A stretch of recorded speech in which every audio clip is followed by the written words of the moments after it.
Hello everybody, my name is Pablo Serrano and I'm here to present to you the Lean Canvas, which is a very nice methodology to business owners and entrepreneurs. I'm doing this because I want to become a 3DS facilitator, which is the people who teach the 3-day startup programming. So let's do it. What is the importance of Lean Startup?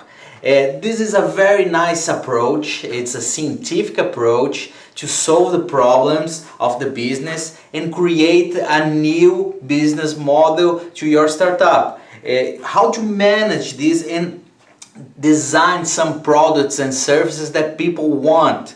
That's the main thing, and do this fast. So you need to be a very iterative process. You need to do this building your products first, doing some experiments with these minimum viable products which have the as minimum features as possible to test and certify that your hypotheses are right.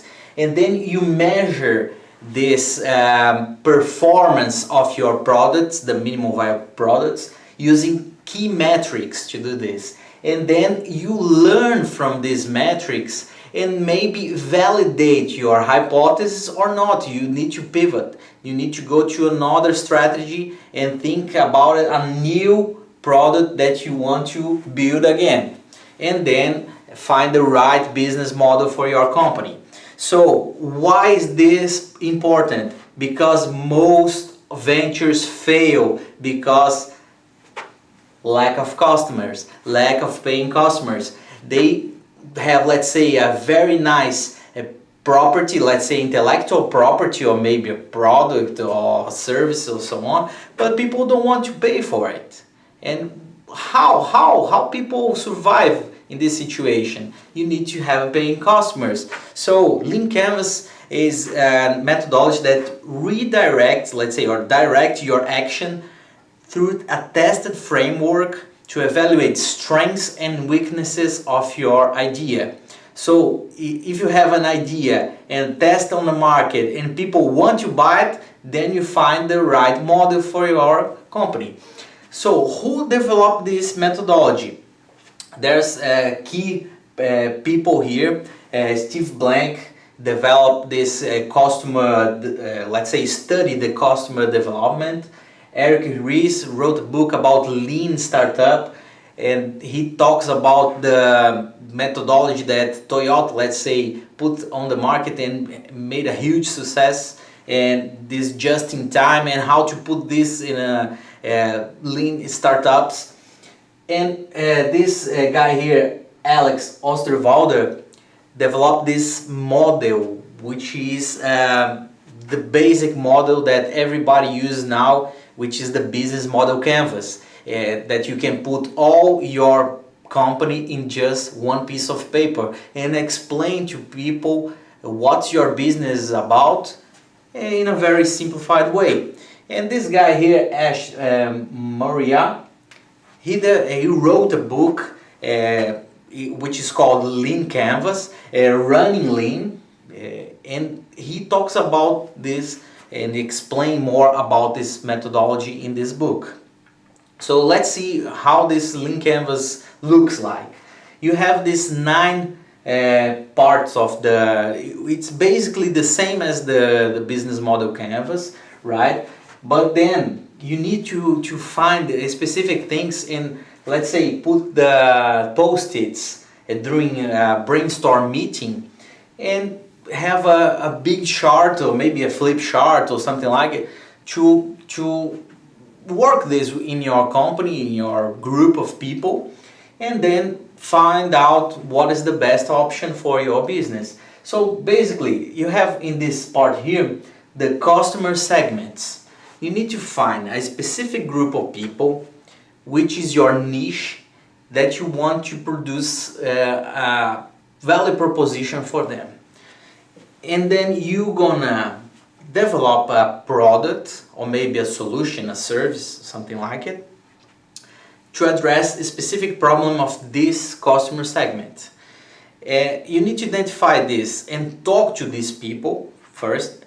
First you have some hypotheses. who is this people, and then you need to specify what's their profile, you know, and try to reach and find where they are, what do they want, what they do during the day, during the night, everything, and finding these people in the middle of these people, the early adopters, that are the people that are willing to test your idea. So think about this: who is the customer and who is the user? In this case, dog food, the dog eats the food and he's, let's say, the user of the dog food. But the paying customer is the owner of this dog. So you need to be careful and find these specific profiles and address their specific problems, right? And what problems are these? You need to find the pains and the gains of your customer.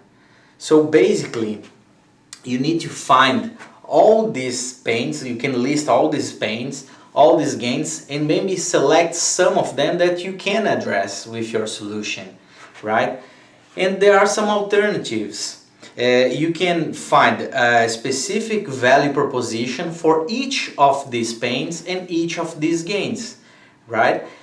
But probably you won't have time to address all these issues at once. So maybe you can, in an iterative process, test one pain at a time and one solution at a time, meeting, let's say, the requirements in doing this fit of this value proposition. So basically, to do this, you need a specific solution. And this solution needs to be a minimum viable product, which is a minimum set of features that you have in your product to address these specific problems to these customers, right? Okay, and how to find the customers? You need to go to these channels that the customer usually go. Let's say if you are an architect, you need to find customers. You need to find customers that want to build their house. They need to have enough money to build a house. So you won't go to a very poor neighborhood, right? Maybe these customers are on the internet, and you need to find out what specific social media they like to go, right? And do they go to agents? Let's see. You need to find and go to these places to find your customer. And then you need to think about how this customer will pay me.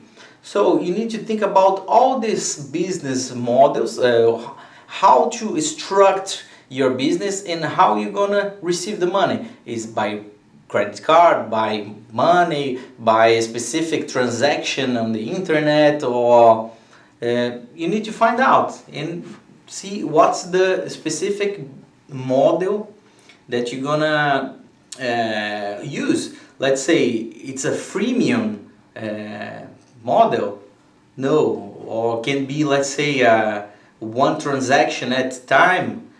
But you will decide during this process, right? So to structure all your company, what do you need? Do you need a specific place, or can you do in your home, let's say? Do you need people to work for it? Do you need specific machines and so on? So you're gonna have fixed costs, let's say rent or some other costs, a car or something like it. Or no, you need, let's say, something to produce your product. Let's say if you're producing t-shirts, for instance, you need some ink for each t-shirt. If you produce 10 t-shirts, use a certain amount of ink. If you produce 100 t-shirts, you use an ink for 100 t-shirts, which is more than for 10 t-shirts. So it's a variable cost, right? And what you gonna, let's say, measure? You need to see these metrics every day and follow these metrics.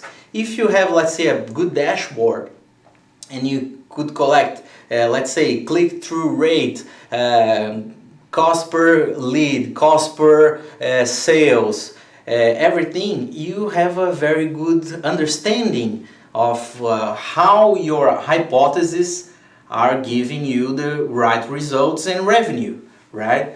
You need to test all these metrics, let's say, and follow all these metrics during this process until you find a proper business model, right? And then to be unique in the market, you need to find what's your unfair advantage. And by unfair advantage, you need to talk to all your competitors first and find out what they are doing to solve the same issues, same problems that you are trying to solve.